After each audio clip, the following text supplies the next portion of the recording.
Washington, D.C. is buzzing with more than the usual protests. This summer, the city's streets are alive with a new kind of energy, and the scale is impossible to ignore.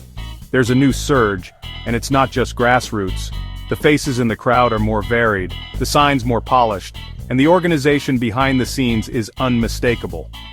A company called Crowds on Demand reports a staggering 400% spike in requests for paid protesters this summer, as organizations scramble to make their presence felt. This isn't about one cause, it's a sign of a brewing political storm, with every group vying for attention in a city already on edge. The timing?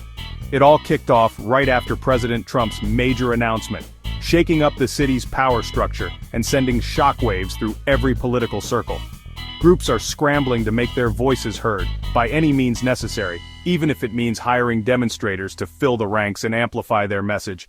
The rise of paid protests reveals a new reality.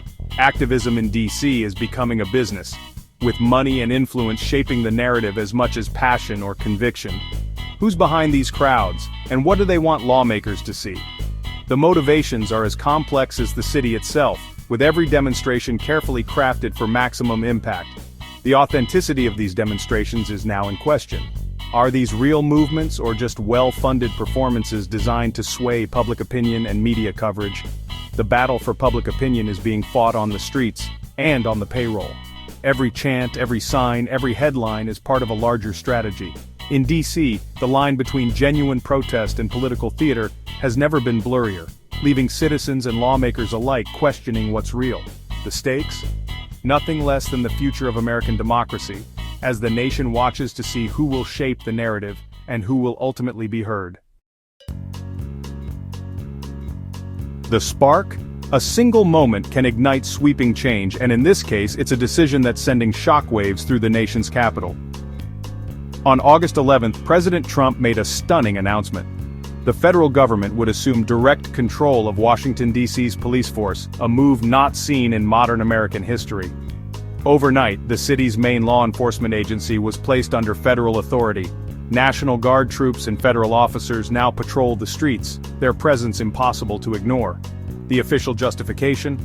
A sharp spike in violent crime, punctuated by a brutal attack on a former government staffer that captured national attention and fueled public anxiety. The Trump administration argues that local leaders failed to maintain order, leaving the city vulnerable. Now Washington's policing has become a matter of national concern and controversy.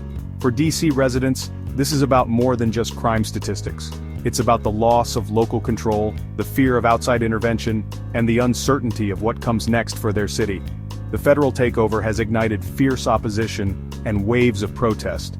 Many demonstrators, as reports suggest, are even being paid to take to the streets, adding another layer of controversy. The debate has exploded beyond city limits. Now, it's a national flashpoint, raising urgent questions about who truly governs the capital and what this means for democracy.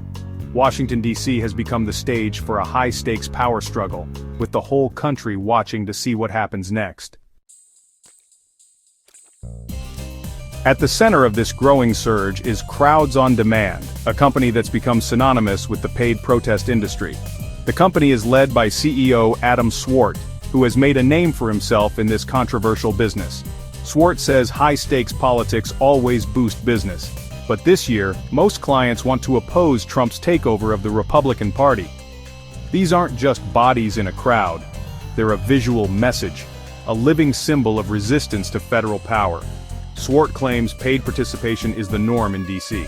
Most protests, he says, are funded, not spontaneous or organic. Even Capitol Hill staffers are sent to rallies as part of their jobs, blurring the lines between activism and official duty.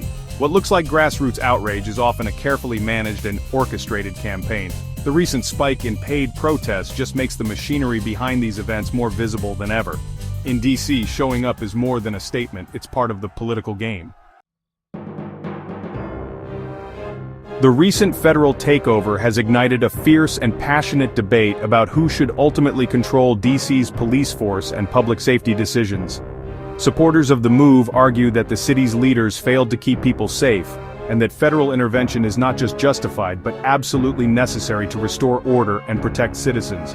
They point out that D.C. is unique. Unlike any other city, as the nation's capital, its security and stability are matters of national concern, affecting the entire country. But opponents see this as a dangerous power grab, stripping D.C. residents of their right to self-governance and undermining the principle of local democracy. They warn it sets a troubling precedent. If the federal government can take over here, what's to stop them from intervening in other cities or states in the future? The real fear is a slippery slope, where local control and the voices of communities are gradually eroded nationwide, changing the way America is governed. This isn't just about D.C. It's about the delicate balance of power in America and who gets to make decisions that affect people's daily lives. The city's struggle has now become a symbol for the entire country, sparking conversations in communities far beyond the capital. The outcome of this battle could reshape the relationship between local and federal authority for generations to come.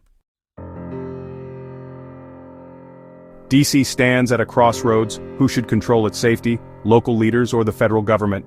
The answer will have lasting consequences, not just for D.C., but for cities everywhere across the nation. The rise of paid protests complicates the picture. Does money undermine the message, or is it just modern activism? The line between genuine outrage and organized spectacle is fading. As citizens, we must ask, who do we trust to protect our communities and our democracy? The future of political expression may depend on how we answer. In D.C., the battle isn't just on the streets, it's for the soul of American democracy. The questions raised here will echo far beyond the Capitol.